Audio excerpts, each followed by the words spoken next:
West Coast Cookbook and Speakeasy with Chef Justice Putnam. Netrootsradio.com.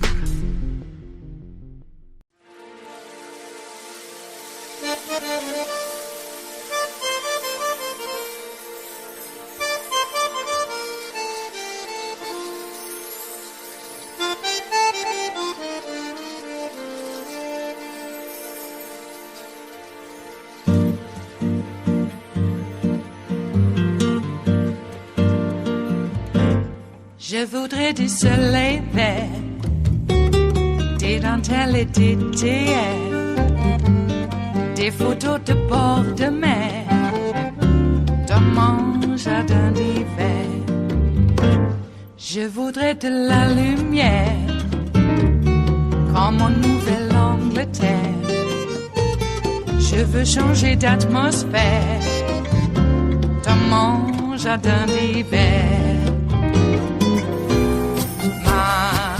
À fleurs sous la pluie de novembre, tes mains qui courent, je n'en peux plus de t'attendre. Les années passent, qu'il est loin, là je tombe. Nul ne peut nous entendre. Je voudrais du Fred Astaire. Today, one of Donald Trump's co-defendants, Harrison Floyd, was back in Georgia state court. In an echo of what we have seen from former President Trump himself, Mr. Floyd has been making posts on social media discussing and even tagging witnesses in this case. And prosecutors allege that that could be witness intimidation. The issue is seen as so important that Fulton County DA Fani Willis herself showed up to make the state's case. And she was incredibly direct. The state is requesting, so that there's no mistake as to what we're asking, that his bond be revoked and that he be remanded back into custody for violating 3 conditions of the bond. DA Willis asked for Harrison Floyd to be put back in jail for making statements that could intimidate witnesses. Now, ultimately, the judge in this case denied that request and instead imposed a broader and stricter order limiting Mr. Floyd's speech. The judge ordered Floyd to not make any public statements concerning any co-defendants or witnesses and to delete the social media posts where he had made those statements already. But the thing that I think is important here is that jail was on the table. Harrison Floyd is charged with being essentially a pawn in Donald Trump's larger alleged plot to overturn the results of the 2020 election. And Floyd's social media reach is puny compared to Trump's massive bully pulpit, but nonetheless, jail was on the table and very much could still be on the table in the future for Harrison Floyd. Yet jail time is not even really being considered for Mr. Trump, either in Fulton County, Georgia, where his own bond conditions are more specific than Harrison Floyd's were, or in federal court in D.C., where a little over a month ago, Trump was given a narrow gag order in Jack Smith's federal election interference case. Now, the broad strokes of that gag order barred Trump from doing anything that could intimidate witnesses, threaten court staff, or threaten prosecutors involved in that case. Trump's legal team has managed to get that gag order frozen twice now, while it appeals to higher courts. And you might think that given the fact that Trump is very actively appealing this gag order, that he would try to somehow show it wasn't needed and wouldn't do anything that could be seen as intimidating witnesses or court staff or Jack Smith and his prosecutorial team. But you would be wrong. This was Trump at a campaign event earlier this month. We have deranged Jack Smith. Have you ever heard of him? He's a lovely man. You ever see him with the purple little thing? He's a lovely man. The Trump-hating prosecutor in the case, his wife and family despise me much more than he does, and he decides, I think he's about a 10. They're about a 15 on a scale of 10.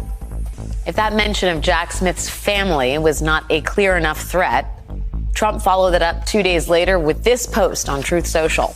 Deranged Jack Smith will end up in a mental institution by the time of my next term as president, and by the time that is successfully completed.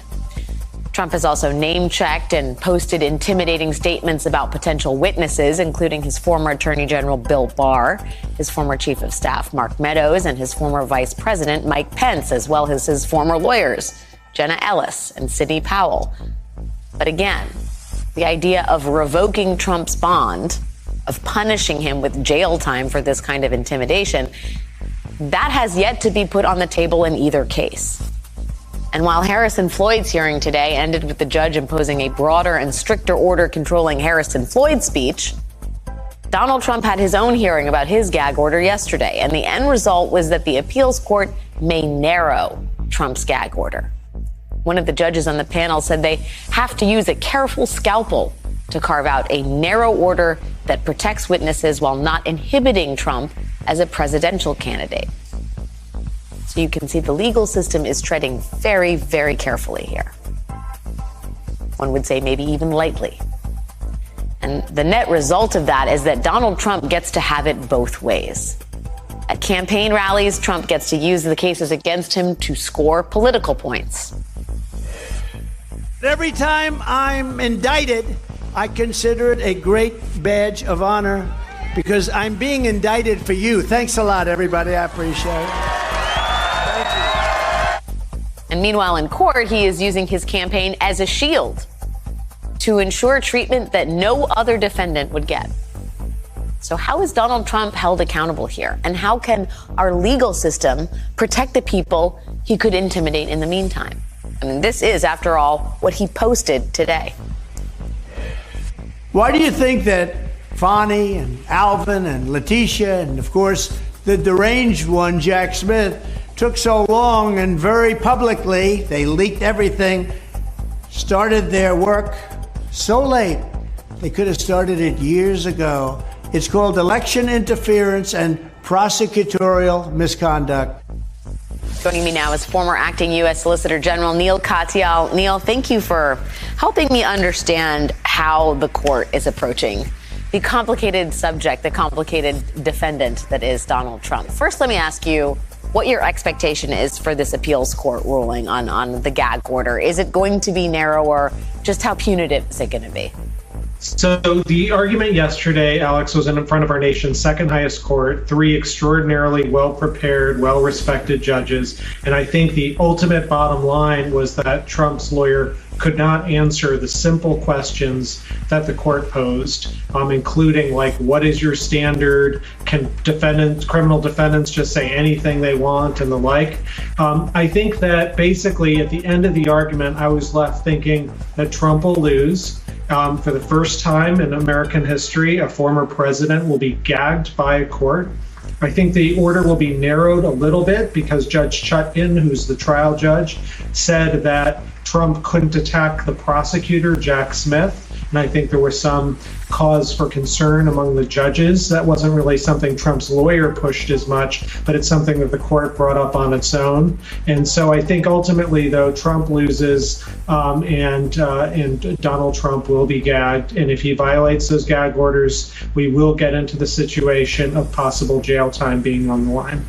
Can you talk more about that, Neil? Possible jail time? I mean, it really feels like the courts have gone out of their way to not go there as yet. Understandably, I understand it's complicated, but at the same time, he isn't being treated like any other defendant here, and he is loath to obey anybody's orders.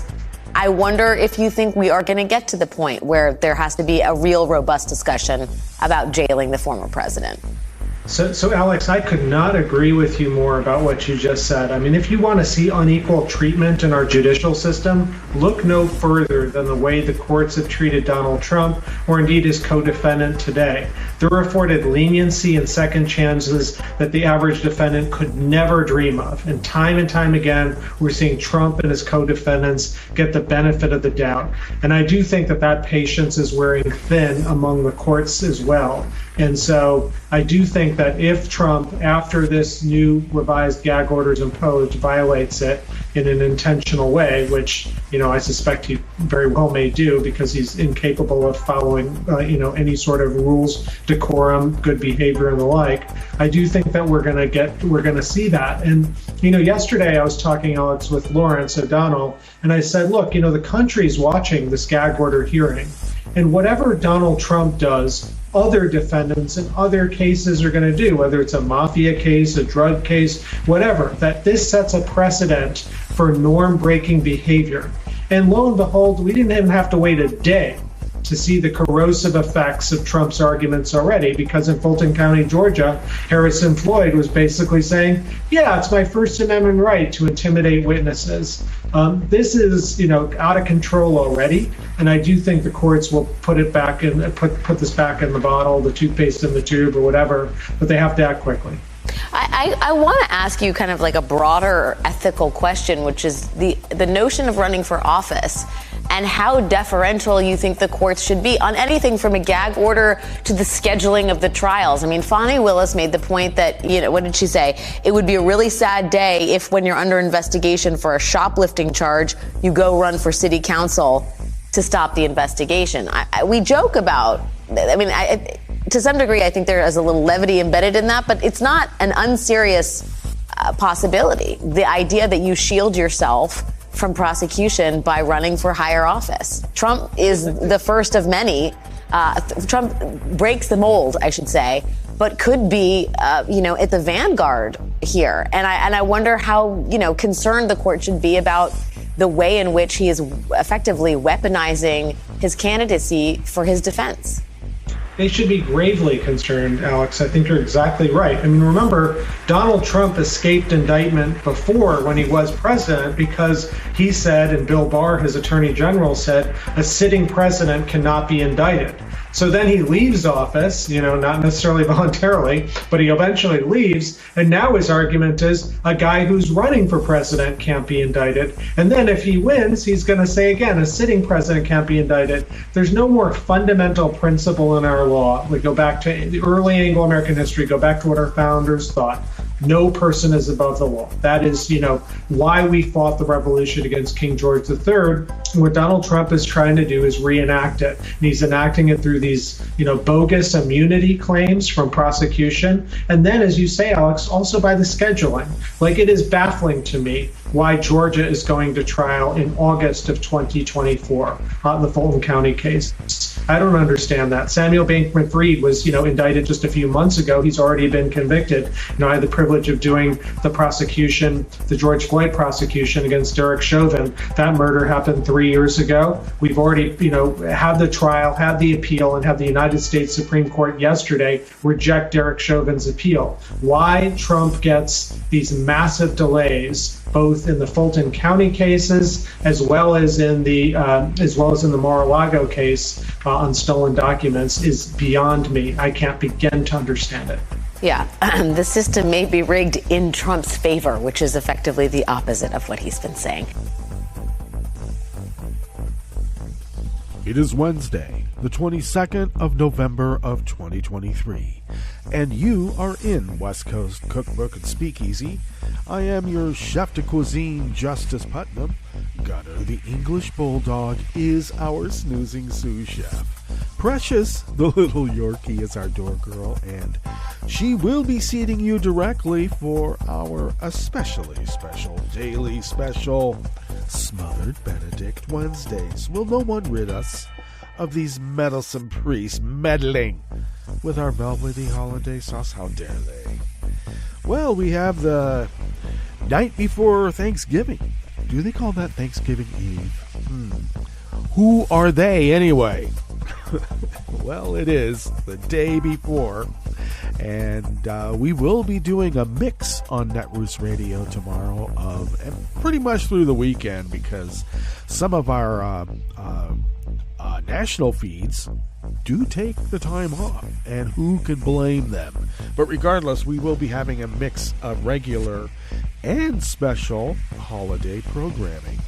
And with that stated, we will be, and we use the royal we around here, since my first name is Royal. Yeah. Or Roy for short. your choice. But we will be taking the morning off tomorrow from doing the show.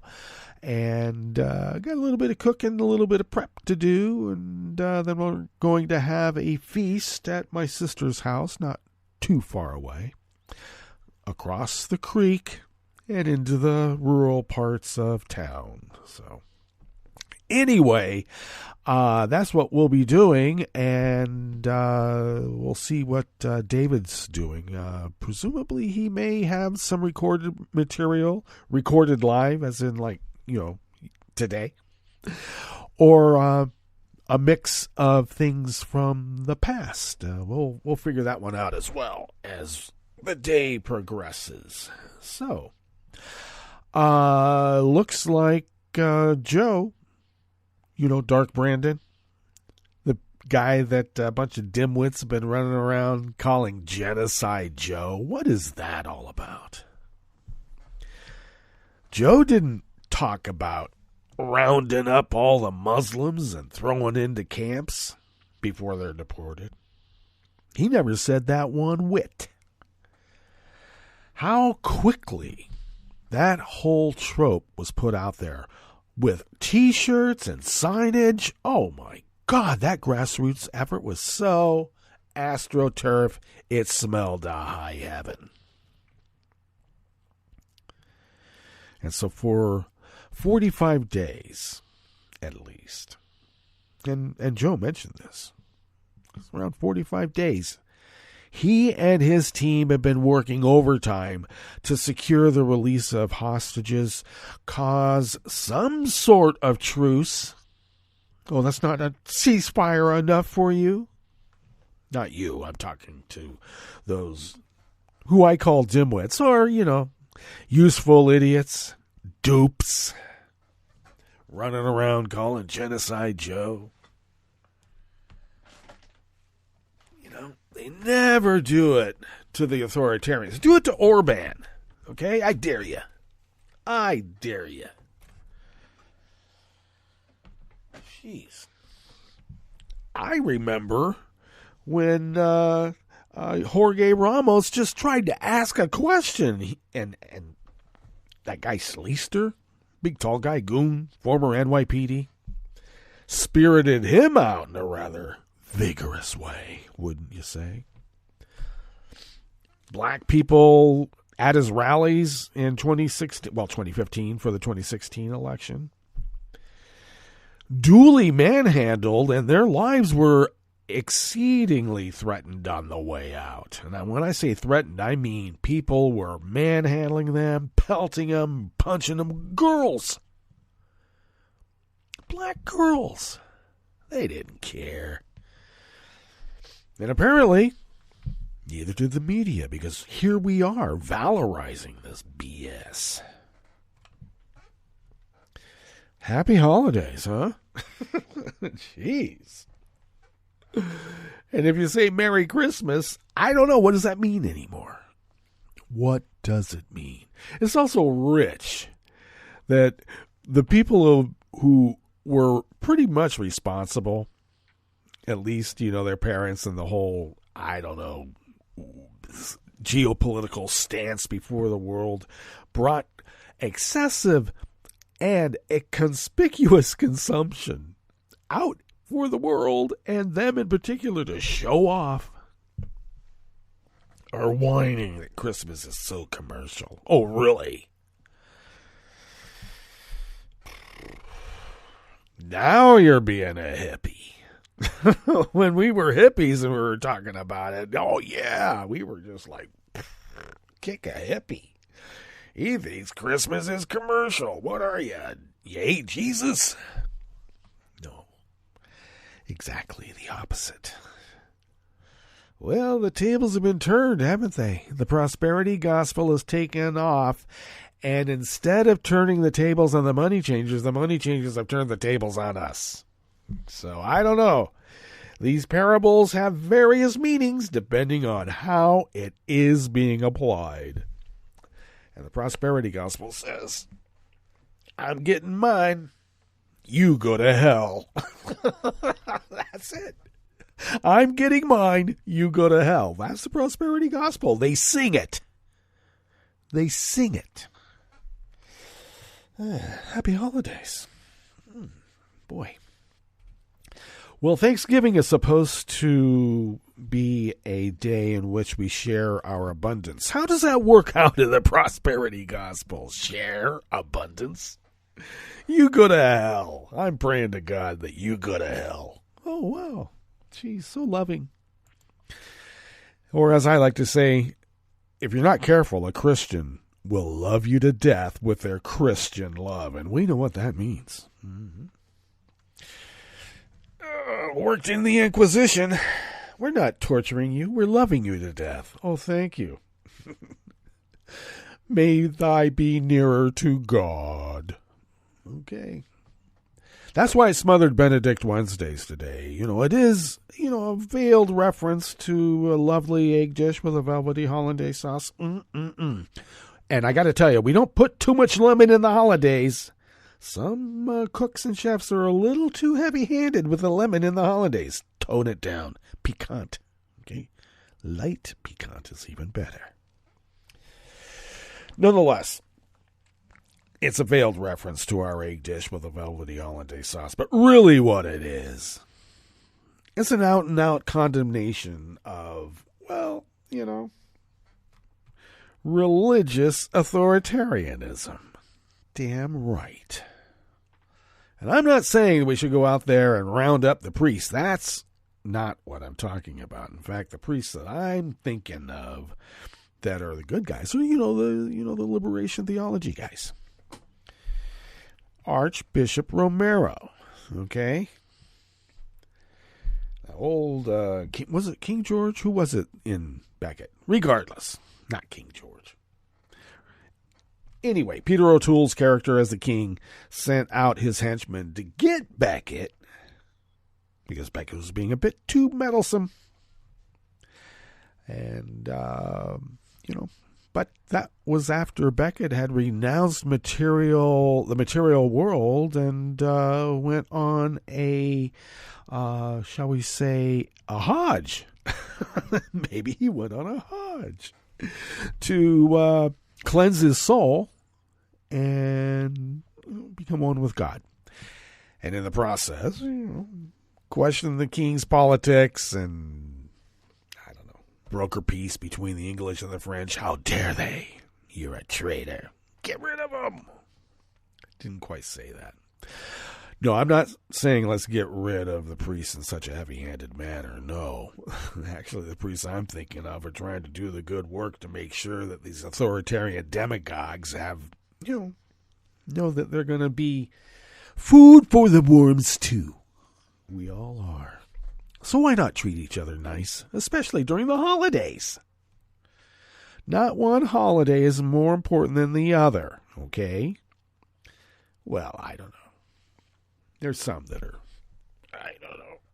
celebrating National Artichoke Day. Actually, that's a good day. Artichoke days, asparagus days. You start off with the A's, and you got a lot of really good national holidays with fruits and vegetables there. Hell, by the time you get to the Z's, you got to double up on national holidays for fruits and vegetables. Mm-hmm. That's what happens. I don't know where we're going with this. I'm thinking about food with, Thanksgiving tomorrow. We're going to have a feast. Share our abundance, whatever that means. I don't think we're going to have an avocado toast luxury spa turkey, though. Now, I got to tell you, we can take a butterball. Don't have the pop-up thermometer. Whatever you get, don't get that pop-up thermometer. In fact, if you get one, take it out. Jesus.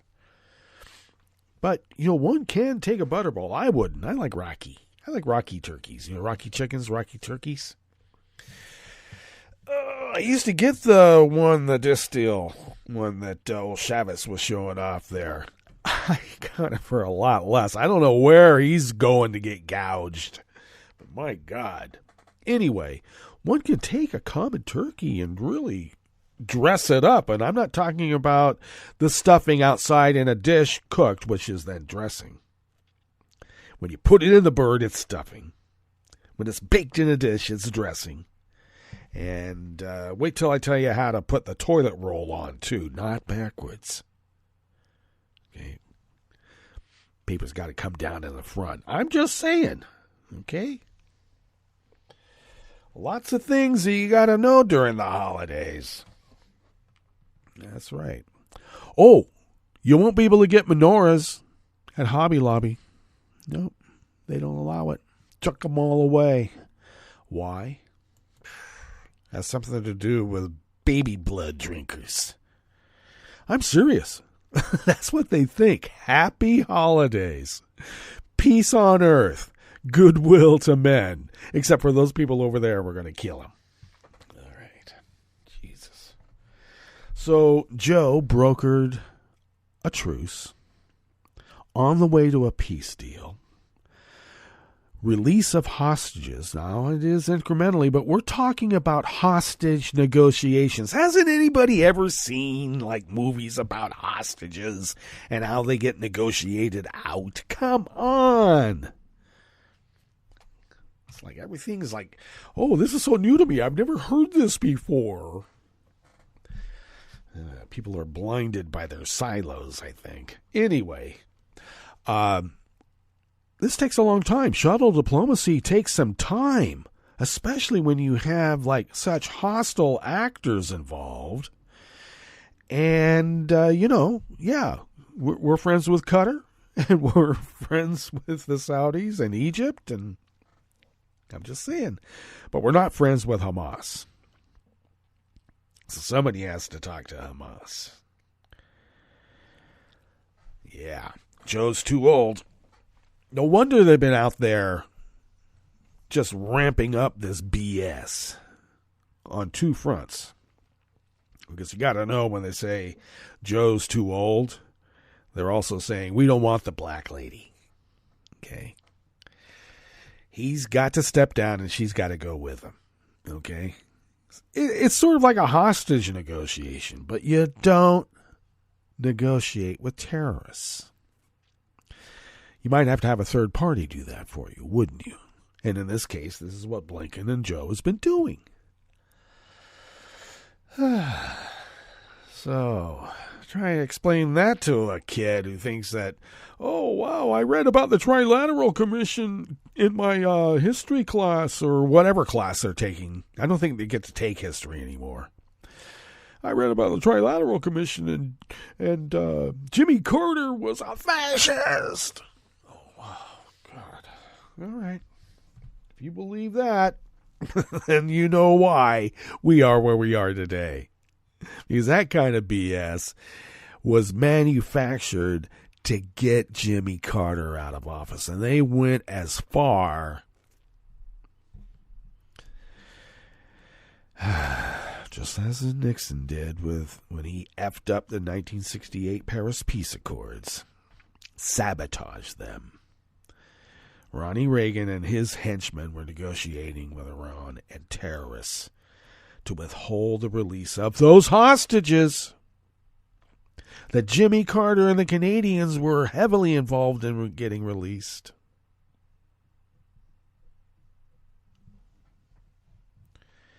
And then Ronnie took over. Yep. And here we are. Okay? The Republicans not only are incapable of winning without gerrymandering every district into their favor, they have to negotiate with our enemies and sabotage America so that they get to go in power, and then we have to give them deference everywhere we go. We can't call them deplorables. We can't call them seditious insurgents, even though this is exactly what they're doing. They did it right in front of our face, and now they're gaslighting us into... Some of us, I don't know, maybe they're just reinforcing the brainwashing in their own base. They're going to tell you that there was an insurrection on there that day, but there wasn't. It was peaceful, except people died. People went to jail.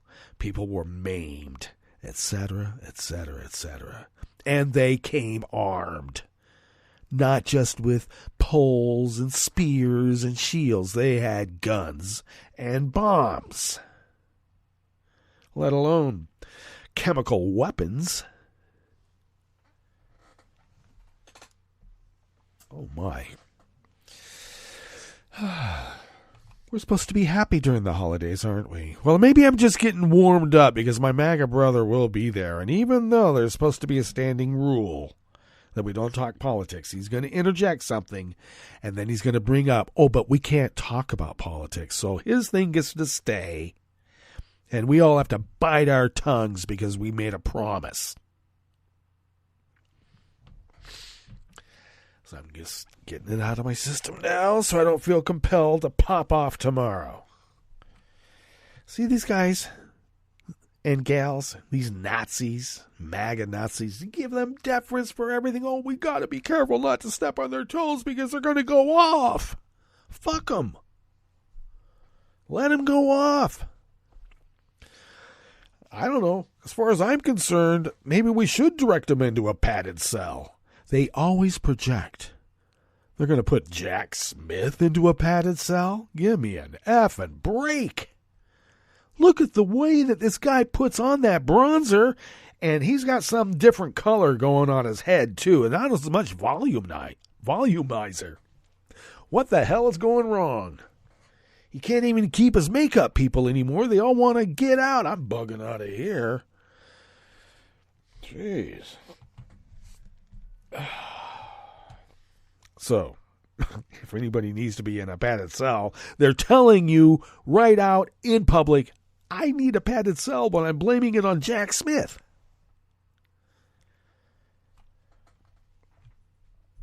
Try telling that to a college sophomore who hasn't probably taken freshman psychology yet. My God, these are basics. It's tough getting old. You think that by longevity you've gotten wise. Well, I've gotten experienced, haven't we all? Yeah, we have. And I got to tell you, I'm experienced enough to know that I am really just burning up time. And I got to tell you what we have in store for you because we did curate a show, and they're important enough to curate. So why don't we give you a rundown on what we have in store for you in the Bistro Cafe as we begin here in the West Coast Cookbook and Speakeasy Smothered Benedict Wednesdays. And yes, despite all his whines of victimhood, Parallel Hearings exposes Trump's special treatment by the courts. And it does. And he gets it. And they all do. Then on the rest of the menu, the California Supreme Court ruled Pacific Gas and Electric cannot be sued over safety-related power shutoffs due to wildfires. Yeah, pass it on. A right-wing NRA-funded rural judge ruled the voter-approved Oregon gun control law violates the state constitution. We haven't approved the law to put in the Constitution, but apparently citizen initiatives don't count. All right. And the Missouri Supreme Court turned away an extreme right-wing appeal about how to word a ballot question on access to abortion in that state's upcoming citizen initiative. After the break, we move to the chef's table, where online abuse and hate speech targeting politically active women in Afghanistan significantly increased since the Taliban took over the country. And goes, who's responsible for that? Not Joe. 5,000 Taliban fighters were released on purpose by Trump. And the bug out was a date certain that he negotiated with the Taliban. Let us not forget. And German authorities raided the homes of 17 people in the state of Bavaria, accused of spreading anti-Semitic hate speech and threats targeting Jews online. Wow. It's like a pandemic. All that and more on West Coast Cookbook and Speakeasy. Bon appetit.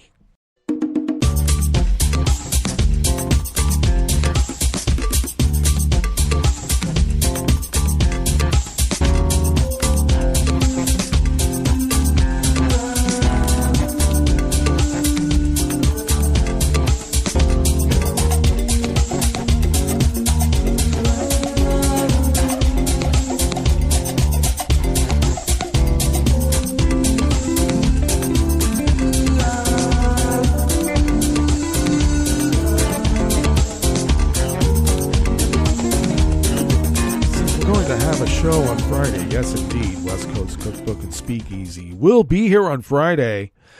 We'll give you the particulars that we normally give at this time, since this time we burned up so much during the holiday rant. Happy holidays. So we're going to tuck into this first offering by Kevin Rector, a staff writer at the Los Angeles Times. Pacific Gas and Electric customers cannot sue the power giant for losses incurred during power shutoffs.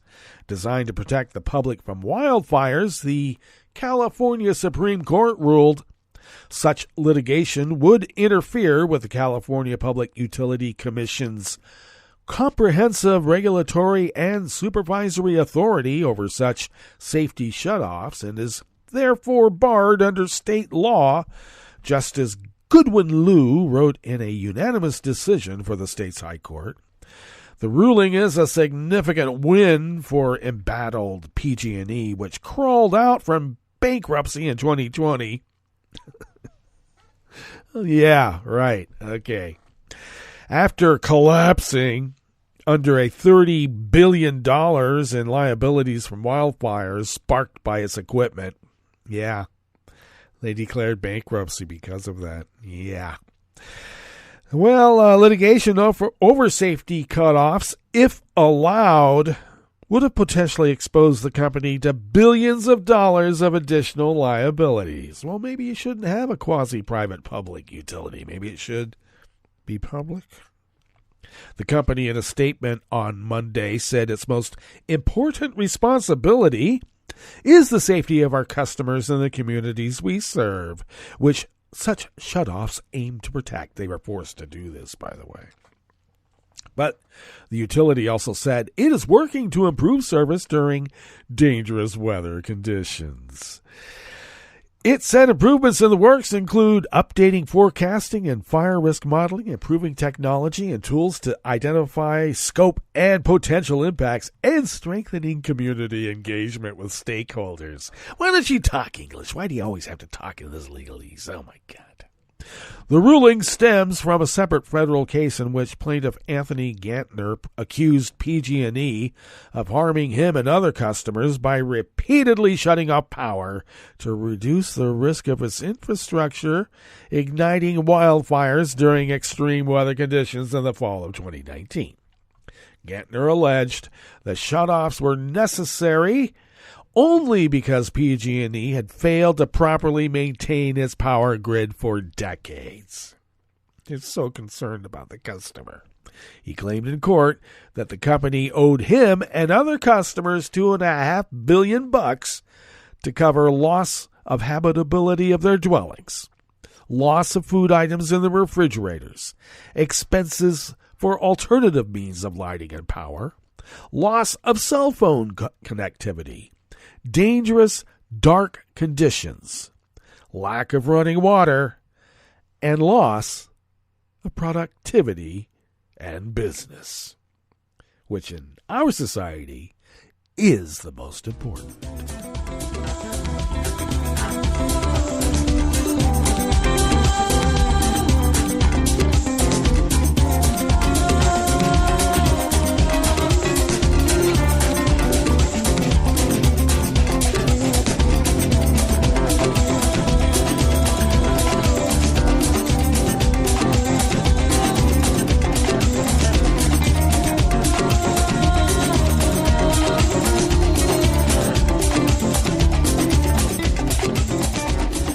Rush of the Associated Press brings us this next offering here in the Bistro Cafe of West Coast Cookbook and Speakeasy Smothered Benedict Wednesdays.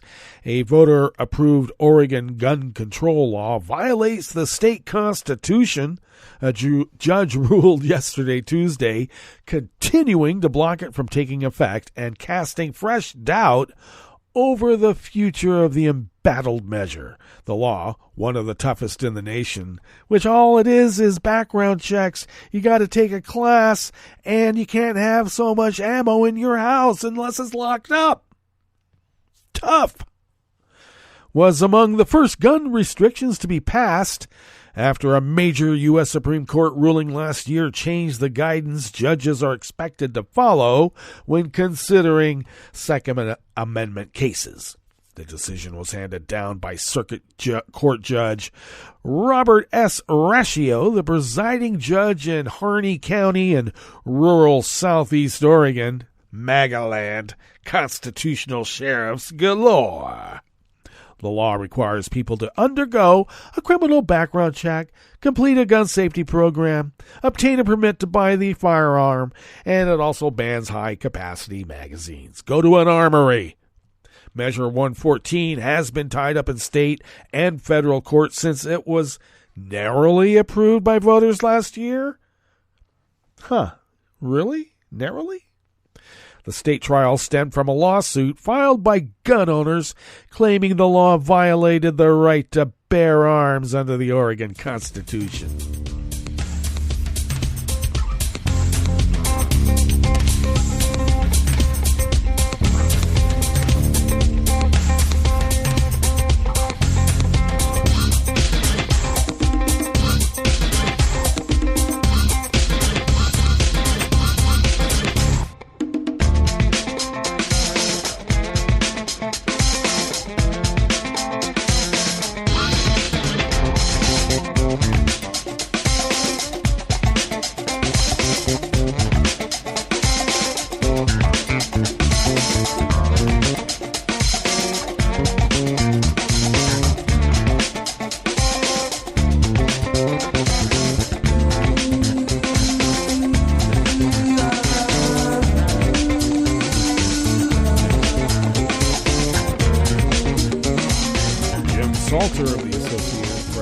Us this final offering here in the Bistro Cafe of West Coast Cookbook and Speakeasy.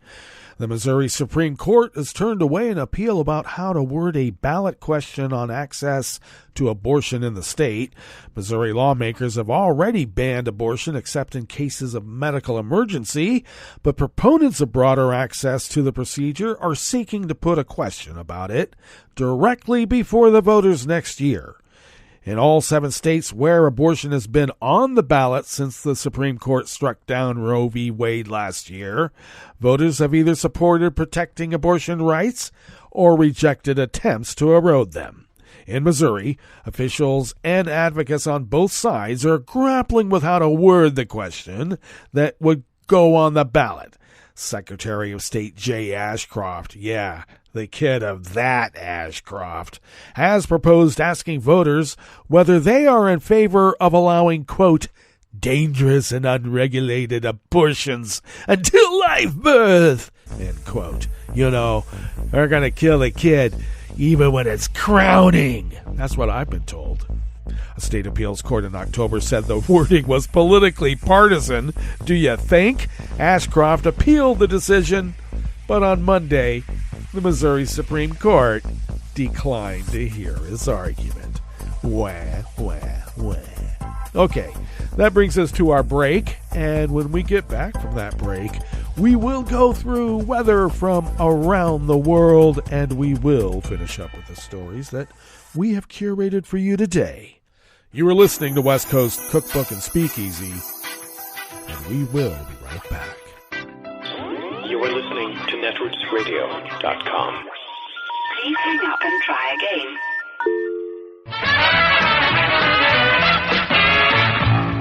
From a point at sea to the circles of your mind, a new force is at work for planetary transformation. New radio for a new Earth.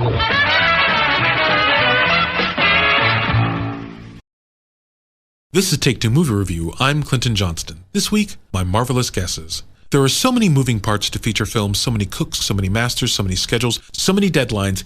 Anytime you see a good movie, you should be amazed. And anytime you see a great movie, you should celebrate a miracle. And The Marvels reminds me of that, because it's okay, it's fun, but it's not as good as what I've come to expect from Marvel Cinemas. And I smell money. My guess is things were done or not done because the dollars didn't support what made sense. Because, and I hope it was different for you, I could see good parts, but for me the film just didn't click. First off, the tone felt unfocused, and maybe it was having to wrangle these three characters. Because Kamala Khan is all quirky and cute and funny and small and local, but also earnest and family, while Carol Danvers is epic and the baddest person in the room with a little bit of wry humor on the side, and Monica Rambeau she hasn't had enough spotlight time to define her tone yet.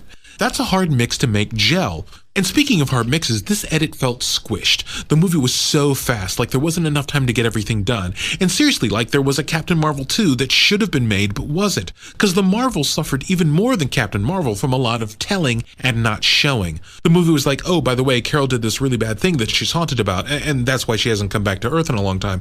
Oh, and by the way, Carol hasn't come back to Earth in a long time, and that's why Monica's upset with her. Oh, and by the way, Monica's upset with Carol. Did we mention that? So I think the emotional moments didn't land for me because I hadn't had enough experiential basis to invest in them.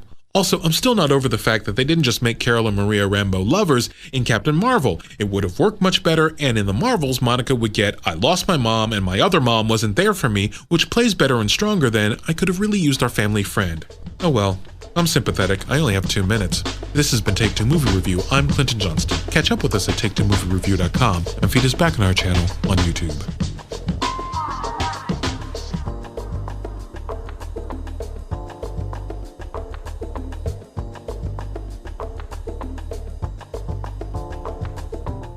Hi, I'm Tom Hartman, and since you're listening to netrootsradio.com, show your progressive side and go to the donate button on the bottom of the homepage. It's progressives like you who power Netroots Radio and keep the progressive message beaming everywhere 24 hours a day.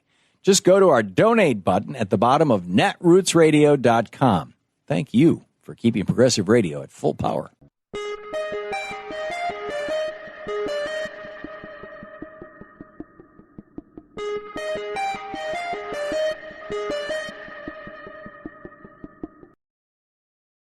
You're listening to the American Democracy Minute, keeping your government buy-in for the people. A November 20th federal appeals court decision ruled that only the U.S. Attorney General can bring a voting rights lawsuit under the Voting Rights Act. The decision, a radical departure from settled law, erects barriers to minority voters seeking fairness in federal court. The 8th Circuit Federal Court of Appeals voted 2-1 to dismiss an Arkansas racial gerrymandering case, which diluted the voting power of black Arkansas voters, saying there was no private right of action for voters, groups of voters, or advocacy groups in challenges under Section 2 of the 1965 Voting Rights Act. Democracy Docket reports that the ruling applies to states covered by the 8th Circuit: Arkansas, Iowa, Minnesota, Missouri, Nebraska, North Dakota, and South Dakota. A ruling in the 5th Circuit earlier in November came to the opposite conclusion and acknowledged the right of voters and groups to sue. According to a filing in the Arkansas case, in the past 40 years there have been at least 182 successful VRA Section 2 cases. Of those cases, only 15 were brought solely by the U.S. Attorney General. The U.S. Supreme Court's Milligan case earlier this year was brought by voters and advocacy groups, suggesting that the 8th Circuit went rogue in its decision. But in the meantime, it may affect fair maps and proper representation for millions of minority voters. We have links to the ruling and analysis at AmericanDemocracyMinute.org. I'm Brian Veal. I'm Rick Smith, and this is Labor History in 2. On this day in labor history, the year was 1909. That was the evening when a crowd began to gather at the Cooper Union in the heart of New York City's shirtwaist garment making industry. A meeting had been called by the International Ladies Garment Workers Union, Local 25, to discuss whether garment workers should go out in a general strike. Working conditions and pay throughout the industry were abysmal. It was common for workers to toil 11 hours a day with only a 30-minute lunch break 7 days a week. But organizing all these workers was a challenge. Many spoke various dialects of Yiddish or Italian, so organizing had to take place in multiple languages. But slowly the organizing efforts began to build and show results. Pickets and walkouts were held against some employers. The union called a meeting to discuss what to do next. They voted to strike after a stirring speech in Yiddish from Clara Lemlich, a founder of the ILGWU Local 25. The strike came to be known as the Uprising of 20,000. It lasted until February. In a settlement, more than 300 factories agreed to recognize the union. A song from the educational department of the ILGWU captured the spirit of the strike. The lyrics began, in the black winter night of 1909, we froze and bled on the picket line. We showed the world that women could fight, and we rose and won with women's might. The song continued, and we gave new courage to the men who carried on in 1910. And shoulder to shoulder we'll win through, led by the ILGWU. Labor History in 2 brought to you by the Illinois Labor History Society and The Rick Smith Show. For more information, go to laborhistoryin2.com, like us on Facebook, and follow us on the Twitters at Labor History in 2.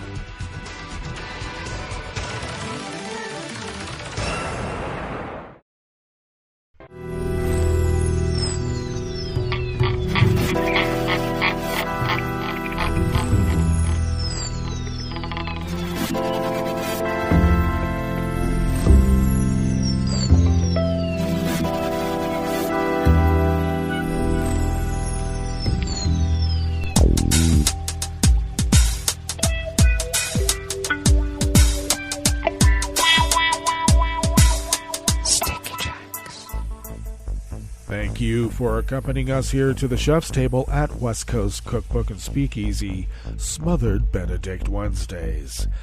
We always begin, whether from around the world, along the banks of the Rogue River in the Rogue River Valley of southern Oregon, on the west coast of the continental United States of America, where it is currently 34 degrees Fahrenheit. Cloudy conditions, and will currently, with much cooler temperatures than yesterday, we'll be lucky to top 52 to 53. Overcast most of the day with a slight chance of a rain shower or two. I look forward to that. Winds light and variable. Mostly cloudy tonight with lows in the mid-30s. Winds light and variable. Then partly cloudy skies tomorrow. Highs in the low 50s. Winds remaining light and variable. And then it also looks like we have no forecast of rain until late next week. Pollen is rated as none here in our little town of Rogue River. The air quality index for the region is in the good range at 34 parts per million, and the daytime UV index is in the low range and ticked down to level 1. Barometric pressure is falling at 30.34 inches. Visibility is up to 9 miles. And relative humidity is at 100%. Weather from around the world is brought to you by a crowd of crowdsourced weather stations that a crowd crowdsources from around the world, and that is the Weather Underground. London is 50 degrees and cloudy. Paris is 47 and clear. Rome is 57 and clear, and they continue with a wind advisory. Bagram is 48 and clear. Kyiv is 25 degrees and mostly cloudy. Hong Kong is 68 and fair. Tokyo is 56 degrees and partly cloudy. Melbourne, Victoria, Australia is 62 and mostly cloudy. San Francisco, California is 55 and partly cloudy. Chicago, Illinois is 40 degrees and cloudy, and New York, New York is 52 degrees Fahrenheit and cloudy. And that is weather from around the world, brought to you by a crowd of crowdsourced weather stations that a crowd crowdsources from around the world.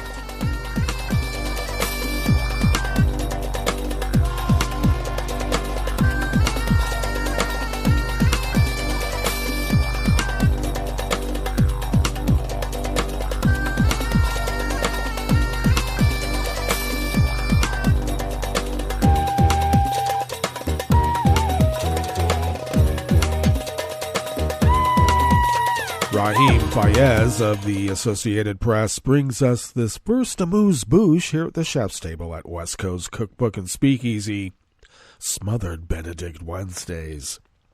Online abuse and hate speech targeting politically active women in Afghanistan has significantly increased since the Taliban took over the country in August of 2021, according to a report released by a UK-based rights group.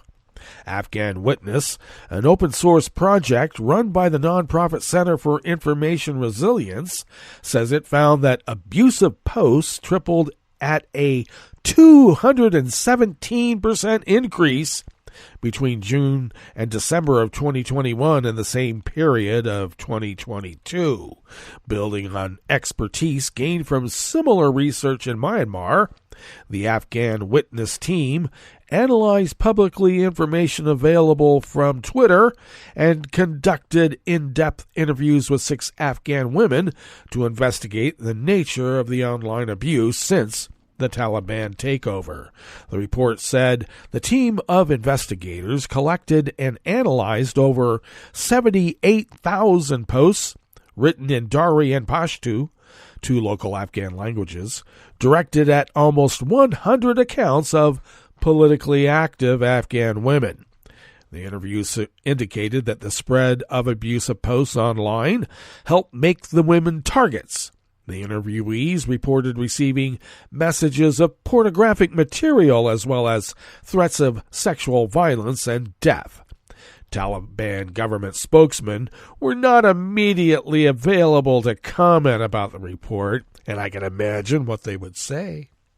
The report identified 4 general themes in the abusive posts: accusations of promiscuity, the belief that politically active women violated cultural and religious norms, allegations the women were agents of the West, and accusations of making false claims in order to seek asylum abroad. At the same time, Afghan Witness said it found the online abuse was overwhelmingly sexualized, with over 60% of the posts in 2022 containing terms such as whore or prostitute.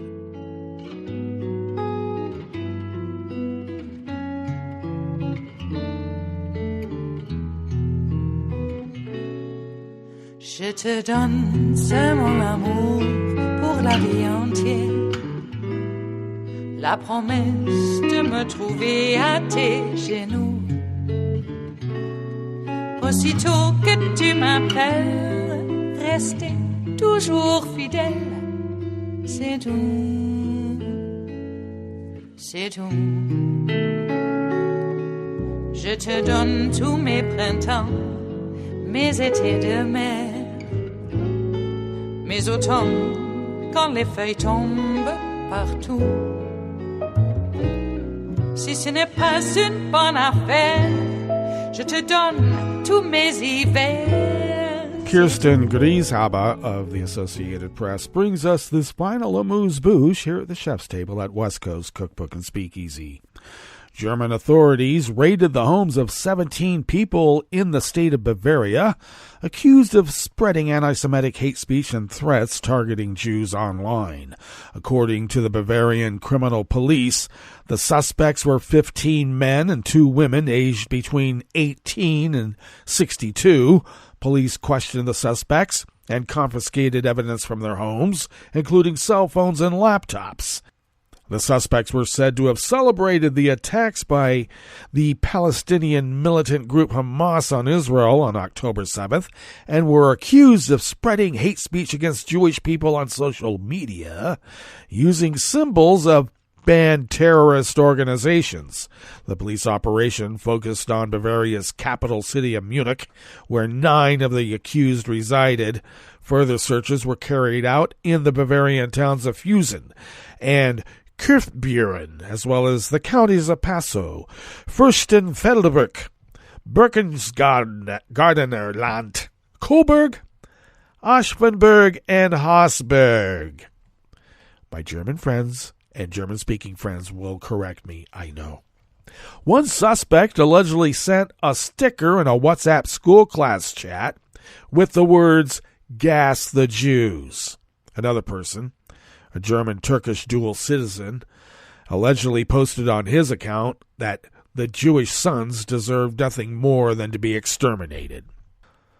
Last month, Germany's chancellor and president strongly denounced a rise in anti-Semitism in the country following the Israel-Hamas war.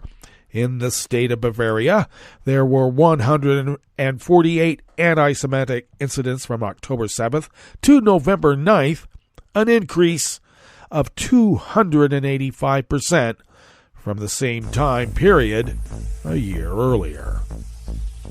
Well, that brings us to the end of our broadcast period for the day, but you do know Netroots Radio broadcasts on, and since we'll be with a mix of regular and special holiday programming tomorrow, we will meet up here on Friday for Blue Moon Spirits Fridays.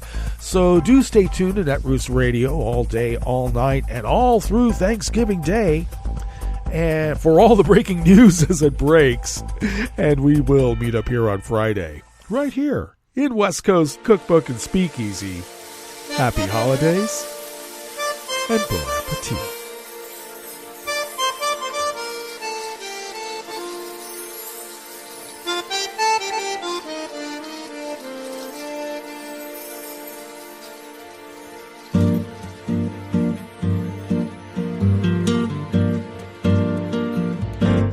Je voudrais du soleil vert, des dentelles et des théâtres, des photos de bord de mer, dans mon jardin d'hiver. Je voudrais de la lumière, comme en Nouvelle-Angleterre. Je veux changer d'atmosphère, dans mon jardin d'hiver. Robe à fleurs sous la pluie de novembre, tes mains qui courent, je n'en peux plus de t'attendre. Les années passent, qu'il est loin, là je tombe. Nul ne peut nous entendre.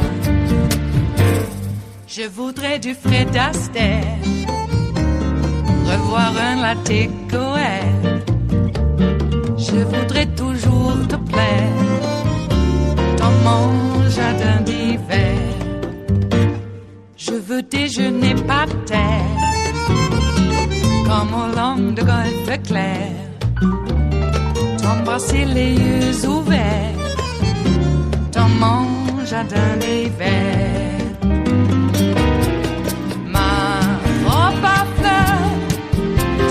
Pluie de novembre, tes mains qui courent, je n'en peux plus de t'attendre. Les années passent, il est loin, là je tombe. Nul ne peut nous entendre. Ba-da-da-dum-di-da-dum. Ba-da-da-dum-di-da-dum. Ba-da-da-dum-di-da-dum. Dans mon jardin d'hiver. Ba-da-da-dum-di-da-dum. Ba-da-da-dum-di-da-dum. Ba-da-da-dum-di-da-dum. Dans mon jardin d'hiver. Dans mon jardin d'hiver. Dans mon jardin d'hiver.